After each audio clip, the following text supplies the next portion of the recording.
শীতকালে কিন্তু আমাদের পিঠে পুলি খেতে ভীষণ ভালো লাগে। আজ আপনাদের সাথে একটা পিঠের রেসিপি শেয়ার করছি, ভাপা পুলি। চলুন তাহলে দেখে নিই একবার। এখানে একটা নারকেলের অর্ধেকটা মালা কোড়ানো আছে।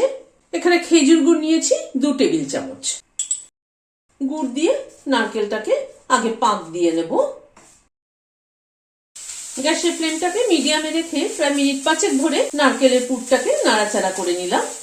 এখানে 1 টেবিল চামচ তিল দিয়ে দিচ্ছি। আমার দিদাকে দেখতাম নারকেলের পুরের মধ্যে, মানে সেদ্ধ পুলির যে নারকেলের পুরটা করতো, তাতে কিন্তু তিল দিত এবং খেতে কিন্তু খুব ভালো লাগতো। সেজন্য আজকে আমি তিল ব্যবহার করলাম। একটু নাড়াচাড়া করে নিচ্ছি। আবারও মিনিট 2 মতো একটু নাড়াচাড়া করে নিলাম। 2 এলাচ গুঁড়ো করে নিয়েছি, দিয়ে দিলাম। পুরটা তৈরি হয়ে গেল। পুরটাকে একটা প্লেটে নামিয়ে নিচ্ছি। এখানে মেজারিং কাপে 1 কাপ জল মেপে নিয়েছি। জলটা দিয়ে দিলাম। জলটা ফুটে আসার পরে সামান্য একটু নুন দিয়ে দিলাম। মেজারিং কাপে 1 কাপ চালের গুঁড়ো নিয়েছি। গ্যাসের ফ্লেমটাকে কমিয়ে দিলাম, চালের গুঁড়োটাকে দিয়ে দিলাম। দিয়ে মিশিয়ে নিচ্ছি। গ্যাসের ফ্লেমটাকে বন্ধ করে দিলাম। ভালো করে চালের গুঁড়োটাকে মিশিয়ে নিলাম। ঢেকে রাখছি মিনিট 5 জন্য। হাতে একটু ঘি মাখিয়ে নিচ্ছি। চালের মন্ডটাকে মাখবো।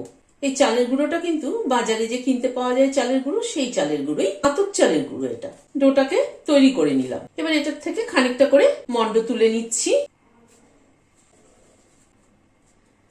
এরকম করে গর্ত করে নিচ্ছি একটা, ফিলিংটা দেওয়ার জন্য। সাইডগুলোকে না একটু পাতলা করে নিতে হবে, যাতে মুড়তে সুবিধে হয়। পুর খানিকটা তুলে নিলাম, ভরে দিলাম। হাত দিয়ে একটু চেপে দিতে হবে।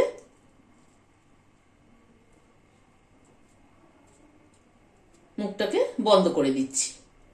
এবার এই মুখটাকে একটু মুড়ে মুড়ে দিচ্ছি। যেভাবে আমরা পুলি তৈরি করি সেভাবেই করে নিচ্ছি। এইভাবে সব পুলিগুলোকে তৈরি করে নিচ্ছি। পুলিগুলোকে তৈরি করে নিলাম।